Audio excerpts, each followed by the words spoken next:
time. And one of the activities that goes hand in hand with travelling around Australia is what some people might call a walk, a nice climb amongst the beauty of the Australian wilderness, but my children at times would call an interminable hike. Sometimes these hikes, these events require dad energy. Do you know what I'm talking about? The sort of thing where the kids are going, not again, I don't want to climb up the hill. And as the dad, sometimes you feel the need to give the energy. Come on, kids, let's go. We've only got a short way to go. And you're kind of like you're trying to psych them up. It's like you're trying to turn into some sort of sports coach and stuff like that. On one occasion, we were heading up to this set of waterfalls. It's called Edith Falls in the Nitmaluk National Park, or some people know where Catherine Gorge is. The kids were especially not motivated on this day. And so I put my coach dad face on and charged up the hike. You can understand that when I kind of put my mind to it and I focus, that's what I'm intending to do. And we would walk at a decent pace. There's no time for slacking around, no time for resting. You've got to focus on the goal. We'd probably been walking for maybe 20 minutes when my youngest daughter, Ainsley, who would have been about 8 years of age at the time, exercised one of her superpowers. Ainsley has the superpower of being able to see things. As we're walking along the path, a kind of rocky, dirty path, amongst all the variety of things that were in that bushland, she saw a lizard on the ground. Here's a picture of that lizard. Can you see it? No, I doubt very much that you can see it. So I've got another picture of the lizard. That's a little bit closer. Can you see it? You probably can't see it, can you? We're going to mag it up again. No, I think there's a third picture. There we go. That's the lizard magged up. It was about the length of one of my fingers. And as we stopped and checked out this lizard, this tiny thing, I said to her, how on earth did you see it? And she said, Dad, it's just simple. I just look and I see them. In Luke chapter 19, we read these words. Jesus entered Jericho, made his way through the town. There was a man there named Zacchaeus. Zach was the chief tax collector in the region, and he had become very rich. He tried to get a look at Jesus, but he was too short to see over the crowd, so he runs ahead, climbs a sycamore fig tree beside the road, for Jesus was going to pass that way. When Jesus comes by, he looks up at Zacchaeus. Now, I'm not sure if you've ever seen a fig tree, like one of these fig tree things. It's probably, the span of it is probably 8 to 10 metres wide and another 10, 12 metres high. And it's a full-on leafy tree. It's not like just some sparse tree. And Jesus looks up and he sees Zacchaeus, calls him by name. Zach, he says, come down. I want to be a guest in your home today. Zacchaeus climbs quickly down, took Jesus to his house in great excitement and joy. The people were displeased. He's gone to be the guest of a notorious sinner, they grumbled. Meanwhile, Zacchaeus stood before the Lord and said, I will give half my wealth to the poor, Lord. If I've cheated people on their taxes, I'll give them back 4 times as much. And Jesus responded, salvation has come to this home today, for this man has shown himself to be a true son of Abraham. For the Son of Man came to seek and save those who were lost. 204 words that describe an unexpected encounter. This man named Zacchaeus, he's a rich man, a powerful man, a despised man. Tax collectors were rich, well, not just because it was a well-paying job, but because they were often corrupt. Pay your taxes and a little bit more on the side for me. They were despised because they were collaborators with the Roman forces. I mean, it would be one thing to collect taxes that supported the local community and paid for medical and welfare needs. But the taxes that people like Zacchaeus collected were used to pay the Roman army that oppressed the people. I always find this a thing which is difficult to wrap my mind around. I'm paying taxes to pay the wages of those who oppress me. No wonder he was despised. And Jesus enters Jericho, this town, and The crowds flock to see him. Stories of Jesus' miracles have spread and become the subject of local news, and so the crowd gathers. Zacchaeus can't see, so he famously climbs a tree to catch a glimpse. We read these words. When Jesus came by, he looked up at Zacchaeus, called him by name. Now, I got to admit, I have all sorts of questions when I read this text. How does Jesus see him? As I said, the tree is not one which the average person would be visible if they're in the tree. How does he see him? Not only that, how does he know his name? How does he know his name? I can't remember most of your names, but how does Jesus know a name a guy who doesn't ever seem to have met before? Why does he call Zach out and not other people around there? I got lots of different questions. But what I read is simply this. He looked up. He looked up. You know, when I went on a hike with my wife and children to a beautiful waterfall, I missed what my daughter saw. I'm focused on the destination. My eyes were fixed on the prize charging ahead. He looked up. Now think about what Jesus saw when he looked. Think about. He saw a person that most others didn't see. Not because of his height, but because they weren't interested in him. He looked up and he saw a person that people couldn't see because it was a busy road. I mean, there were people everywhere. How do you single out an individual amongst the masses? Not only did he see this person, he sees his need. It's like that Jesus has eyes that see into his heart and soul.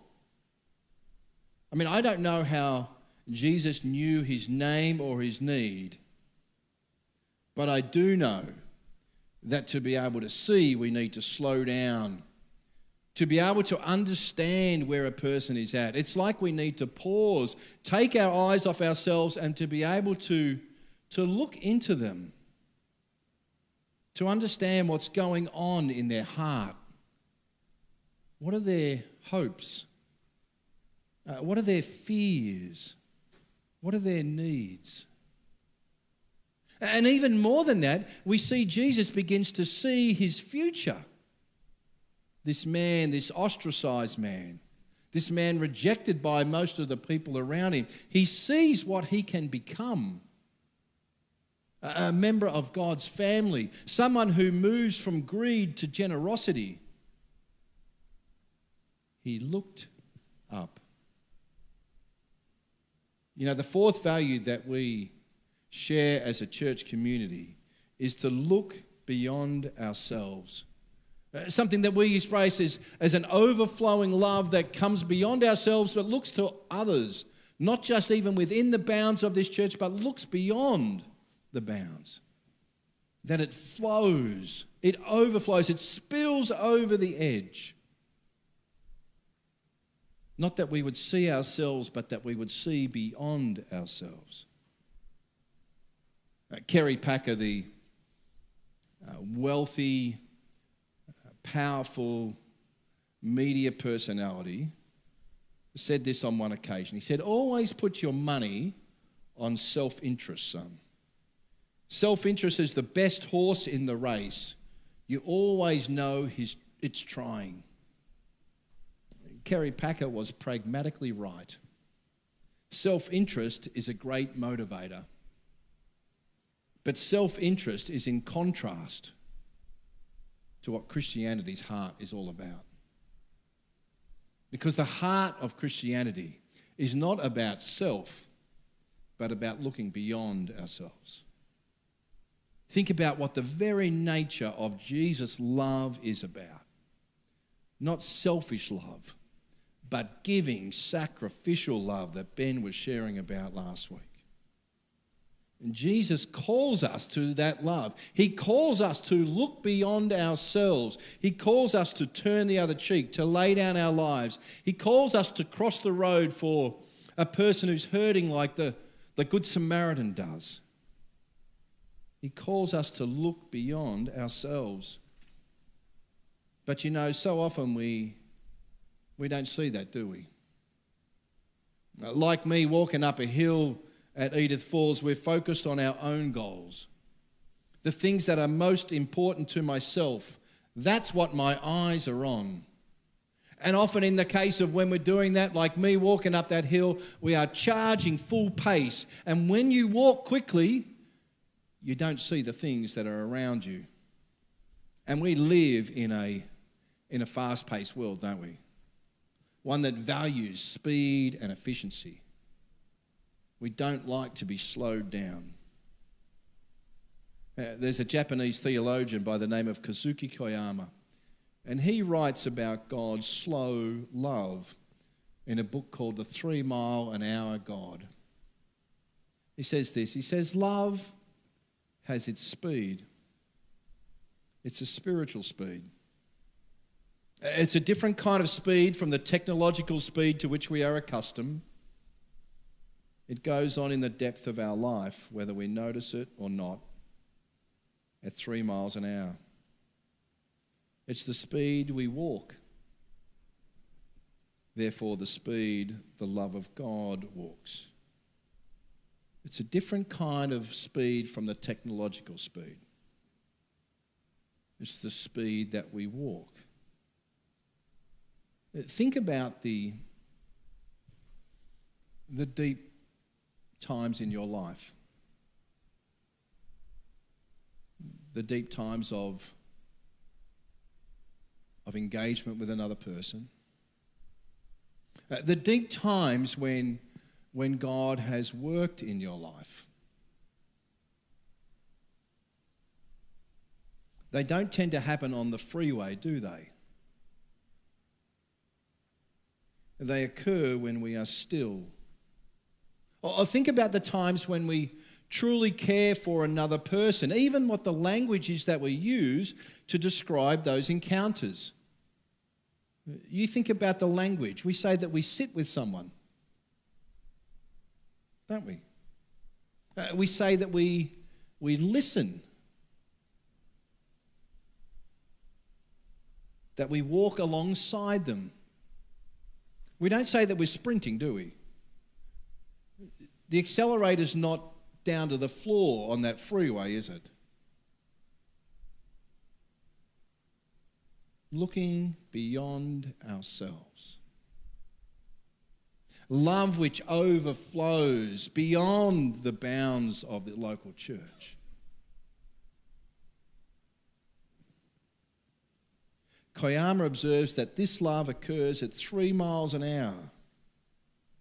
That's when we truly see.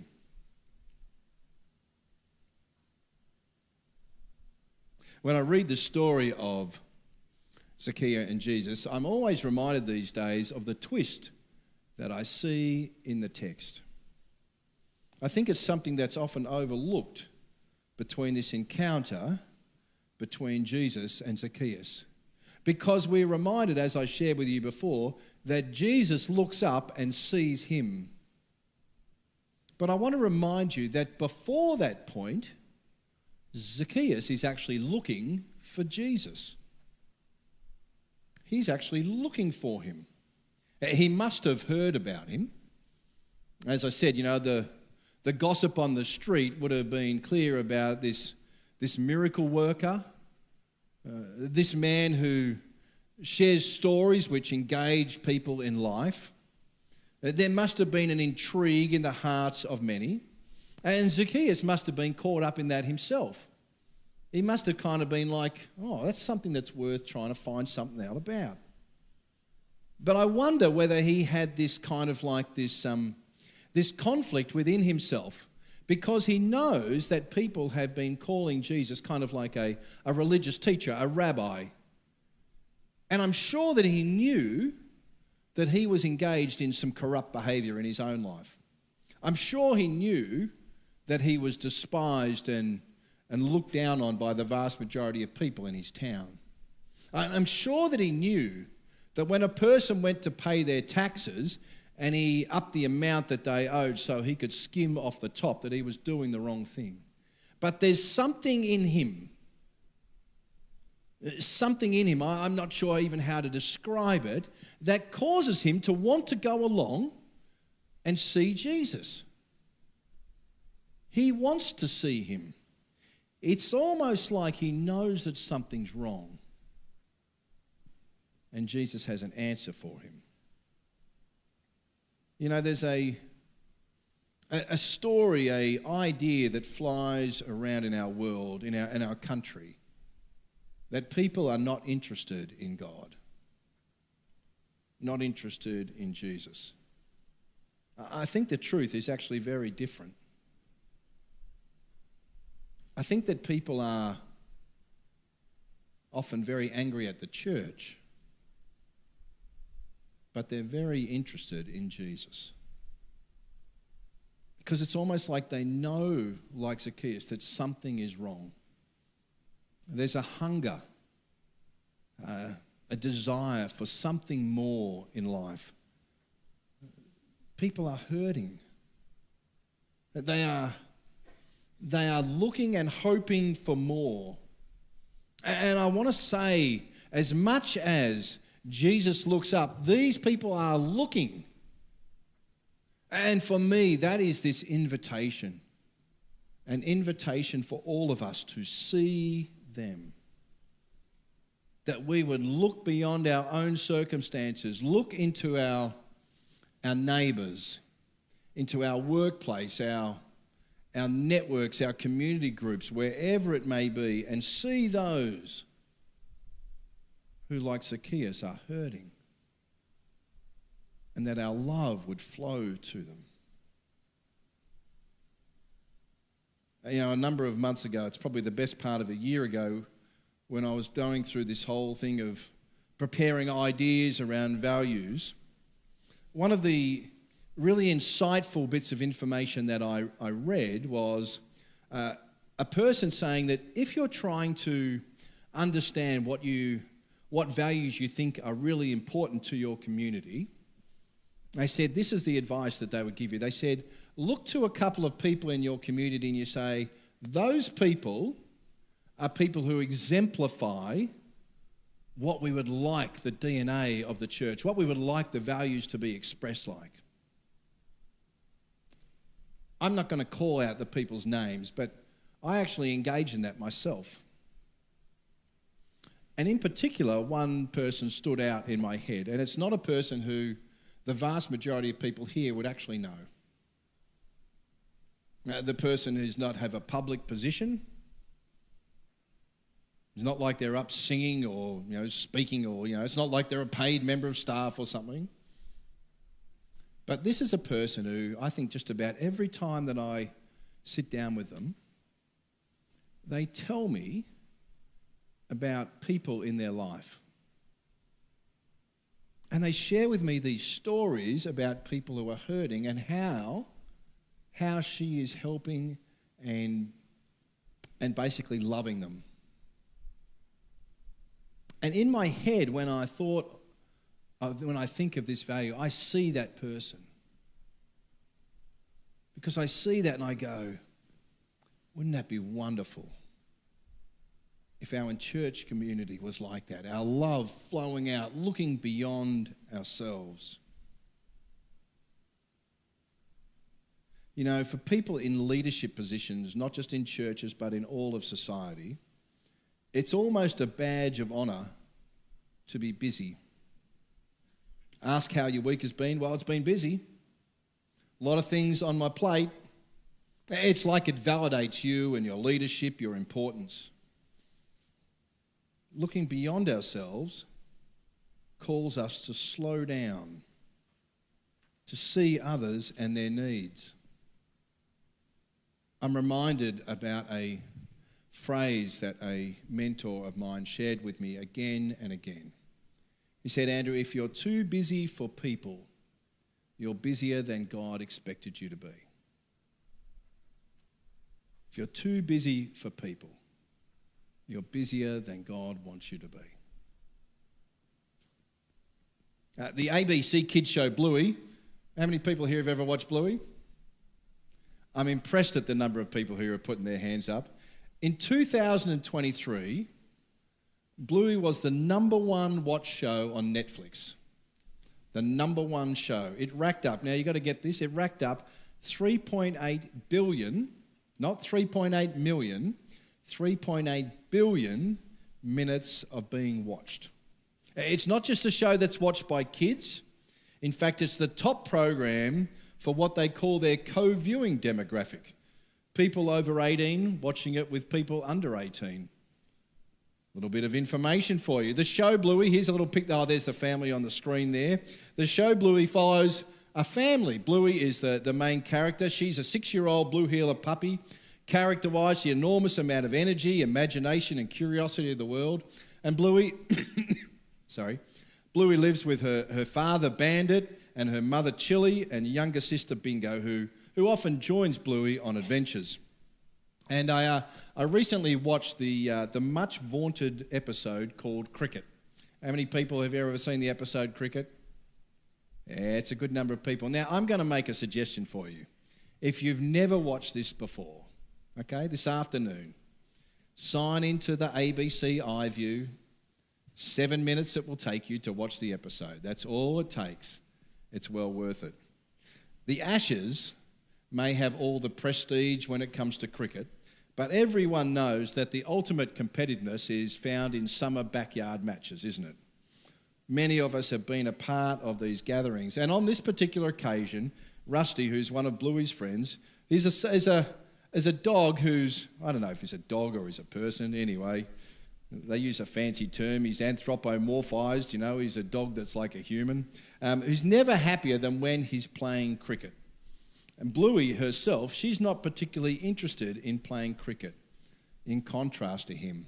In fact, she says to her dad, she says that cricket's just about hitting a ball around the grass. Her dad says, well, Bluey says, cricket's about more than that, kids. Her friend Rusty, he loves cricket. And he practices all the time. He practices with his brothers in their backyard, with his brothers' mates, even with a real cricket ball in the park. And even when they're not available, he practices by himself, knocking a tennis ball against the wall. He even sleeps with his cricket bat. And the episode is set in one of these backyard games. In fact, it's set in a summer park and Rusty's batting. And Bingo says to all the people around, says, you'll never get Rusty out. And she's right.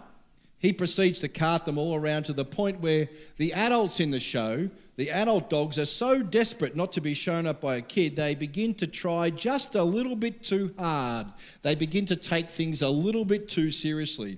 And in fact, at one stage, they conspire how to get Rusty out. But Rusty could bat on forever. Finally, it's the last ball before lunch. The adults are still fixated on winning by getting him out, but Rusty has other ideas. Come on, Pat, one of the adult dogs says to another, this one's for dignity. This one's for dignity, he says as he unleashes his fastest ball. Bandit narrates over the top of the story. Rusty could have smashed it into next week if he wanted. But instead, Rusty does something surprising. He gently hits the ball into the air to offer his little sister a catch. And she takes that catch and delights in getting her big brother out. And as they walk off the field, the big brother, Rusty, puts his arm around her and encourages her, says, how could you do that? That's amazing. Well done.